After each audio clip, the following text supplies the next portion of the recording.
Денеска Македонија се наоѓа на една прекретница, мощно значајна за незината понова историја.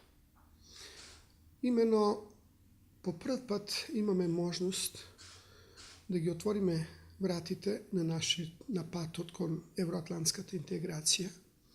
По прв пат имаме можност македонскиот јазик да се слушне во Европарламентот равноправно со сите други јазици, членки на Европската Унија. По прв пат имаме можност Македонија да се етаблира како земја меѓународно признаена со сите атрибути на државност. Јазик, знаме, химна, култура и се разбира она за што многуми не знаат, ама толку многу спорува, тоа е идентитетот. Идентитетот е нешто што ви е дадено. Вие не можете никој да ви го избрише, никој да ви го земе или да ви го даде. Ние само можеме тој прерогатив да го развиваме во позитивна смисла. Ако гледаме географски, територијата Македонија се протега од Олимп па северно и западно се до некаде до Албанија. Географски гледано, 51% припаѓаат на Република Грција, 39% припаѓа на Република Македонија, некаде околу 9% припаѓа на Република Бугарија и околу 1% на Албанија. Тоа се географските факти. Овие два дела на територијалниот поим Македонија, што ние за наша потреба си го нарекуваме Егејска и Пиринска Македонија, се веќе во НАТО и во Европска Унија. Која е логиката и овој дел каде што ние живееме како граѓани на Република Македонија да не припада на тие најголеми и најмоćни сојузи? НАТО како најголем воен сојуз и Европската Унија како економско-политички сојуз. Од друга страна, ако погледнеме граматички, додавката, односно географската одредница, северна, само ја прецизира нашата географска положба во однос на територијата Македонија.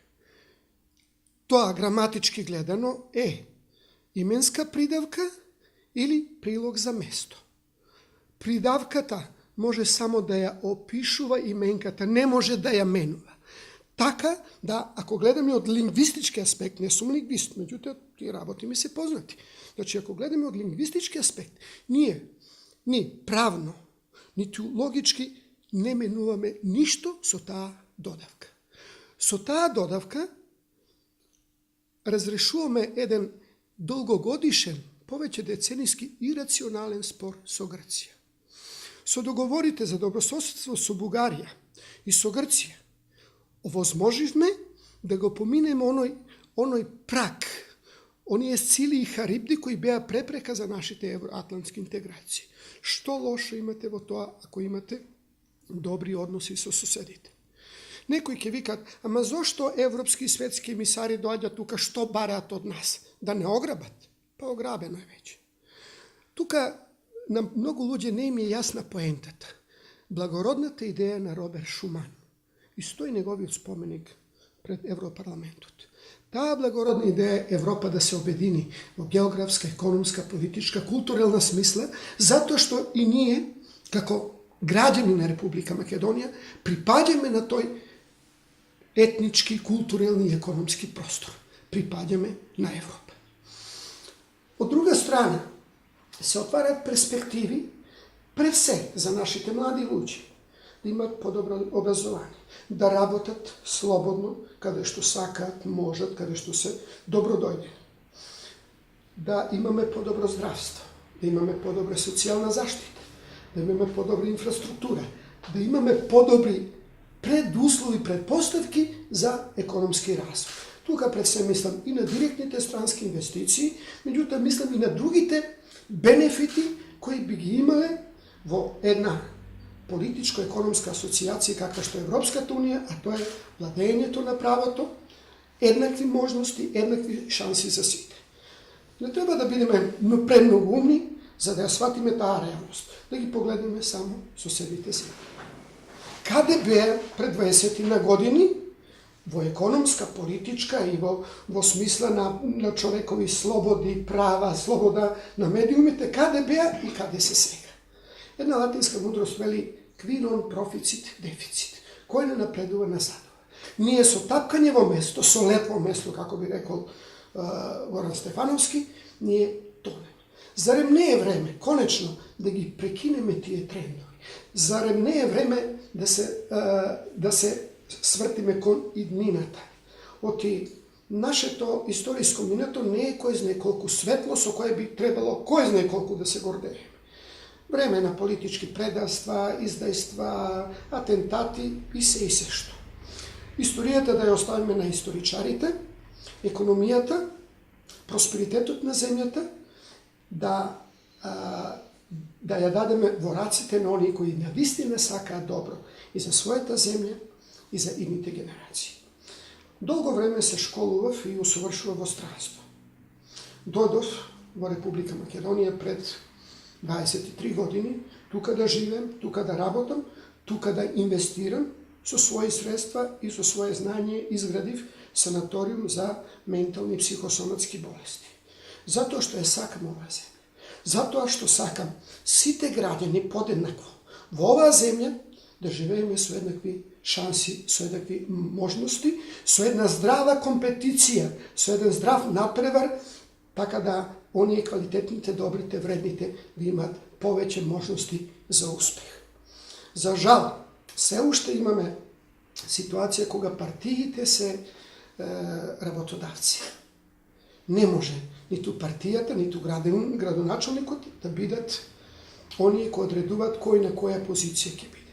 Во секоја институција може да се распише интерен конкурс и оној кој е најдобар, кој најдобро ја знае, познава работата, кој има добри разумни планови и програми, тој да биде избран од оние кои се во таа установа, организација, фирма, конзорциум, концерн, што сака нека биде. Од друга страна, ние имаме проблем со функционирање на правната држава. Веќе во Европа, кога почнеме да го применуваме, ние имаме европски закони, меѓутоа се уште не го применуваме европското право, затоа што се уште живееме во заробена држава. И полека треба да се почне од реставрација, преко комплета на правосудниот систем, на образовниот систем. Глупост е во секоја село да отварате факултети. Ако сакате да го приближите високото образование до младите луѓе, до студентите, дајте им стипендии, нека се школуваат на добрите универзитети, нека стекнат солидно знаење и потоа тоа знаење да го применуваат овде, да работат за добробит на нашата земја. Зарем не е подобро за младите луѓе, наместо да барат бугарски пасоши, не затоа што се чувствуваат бугари, туку затоа од практични причини, да одат со пасошот, со патната исправа на Република, верувам, Северна Македонија. И за оние така наречени уставобранители кои се колнат во уставот, а и не знаат што е уставот. Уставот е само еден правен акт, кој досега многу пати се менуваше. Вие сте помлади, па веројатно не се сеќавате дека порано бевме ДФЈ, Демократска федеративна Југославија, па бевме Федеративна народна република Југославија, па бевме Народна република, конкретно Народна република Македонија, па бевме Социјалистичка република Македонија. Со тие промени го изгубивме идентитетот? Не. Ова географска одредница помага да воспоставиме добри односи, добрососедски односи во интерес на сите членки на Европска унија. Европа не сака веќе да има рак-рана во своето ткиво. Сака здрава, компактна целина. Зарем не беше добар пример, спорот помеѓу Хрватска и Словенија околу Пиранскиот залив? Тој спор се реши на разумен начин, културно, цивилизирано, така да не беше препрека на Хрватска да биде членка на Европската унија.